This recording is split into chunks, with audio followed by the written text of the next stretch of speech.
Hello दोस्तों, राधे राधे। जब माता मंदोदरी ने पांडवों को बचाया डूबने से, आइए जानते हैं क्यों गए थे पांडव लंका और कैसे पांचों पांडव कुंभकर्ण की खोपड़ी में डूबने लगे।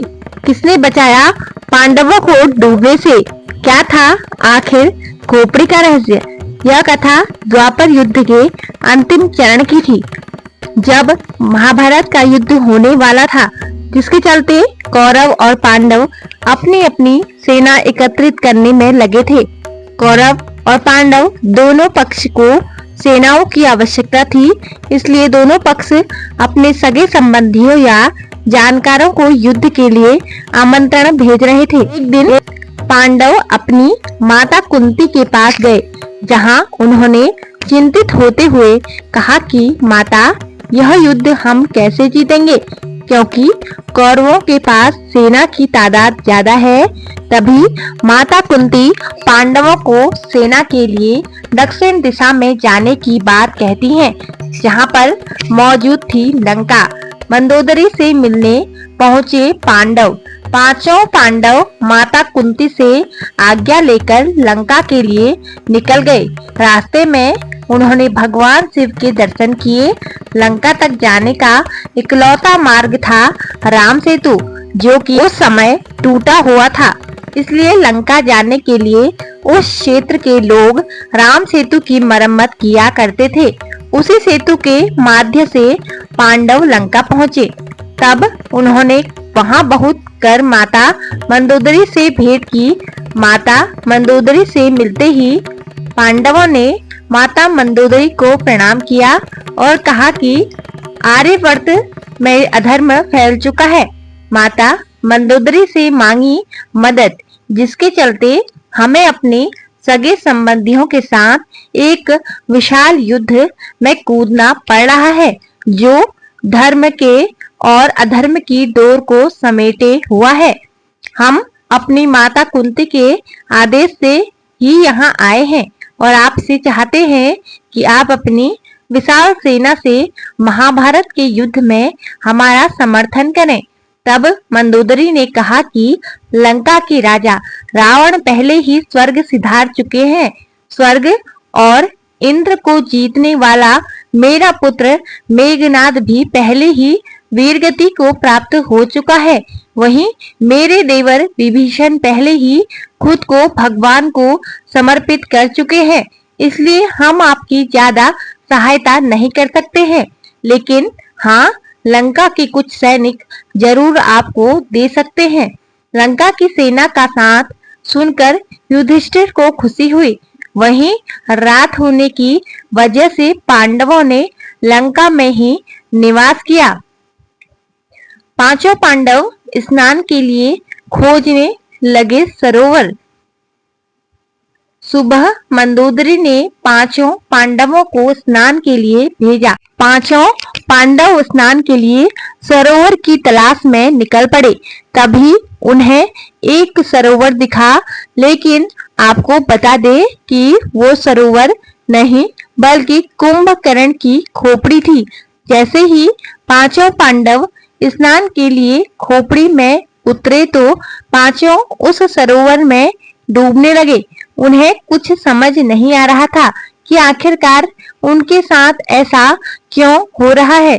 तभी वहां मौजूद एक ग्वाले ने पांडवों को खोपड़ी में डूबते देखा और यह बात जाकर माता मंदोदरी को बताई। मंदोदरी पांडवों की मदद के लिए सरोवर के पास पहुंची। मंदोदरी ने खोपड़ी को उल्टा कर बचाई पांडवों की जान। उन्हें खोपड़ी को उल्टा किया और पांडवों को डूबने से बचाया।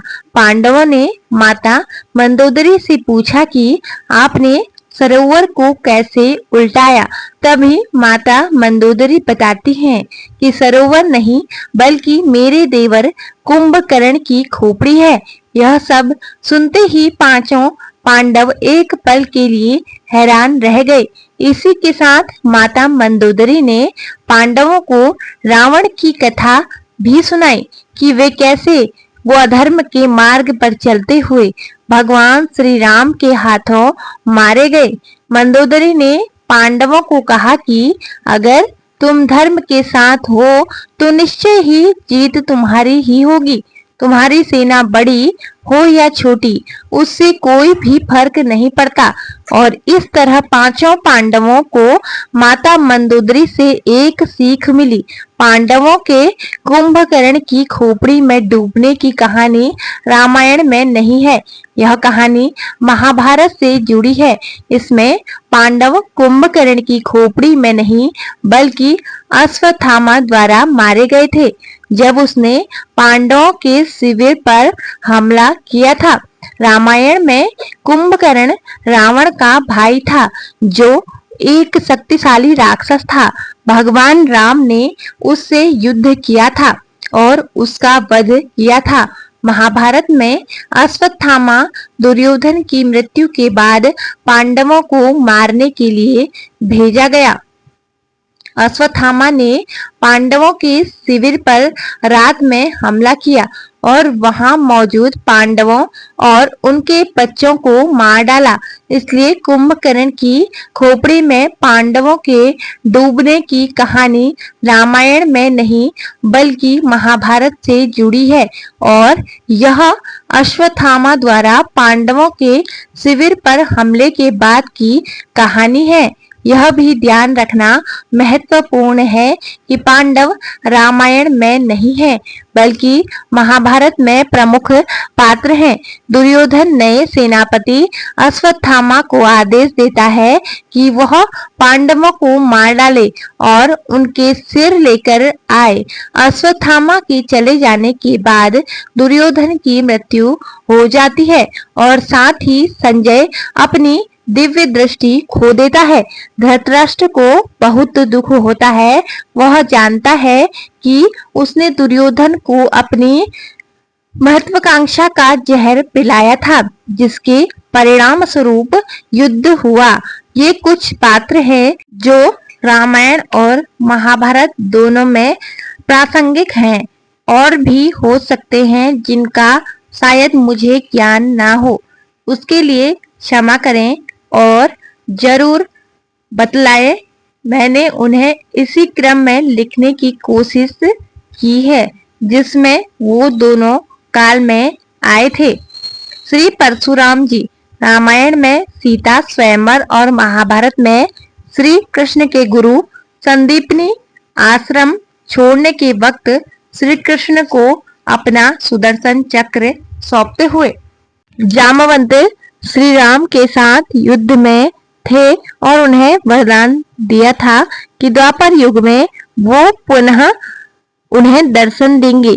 महाभारत में वो तब आते हैं जब श्री कृष्ण के ऊपर श्यमंतक मणि की चोरी का आरोप लगता है और वो उसे ढूंढते हुए जामवंत की गुफा तक पहुंचते हैं।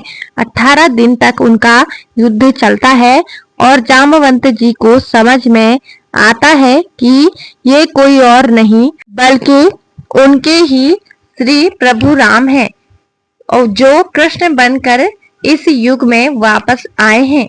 हनुमान जी रामायण के वक्त तो इनके बिना युद्ध जीता ही नहीं जा सकता था और महाभारत में ये श्री कृष्ण के बुलाने पर बलराम, अर्जुन, भीम और उनके वाहन गरुड़ और सुदर्शन चक्र का घमंड तोड़ने आते हैं और उन्हें आने वाले युद्ध के लिए तैयार करते हैं।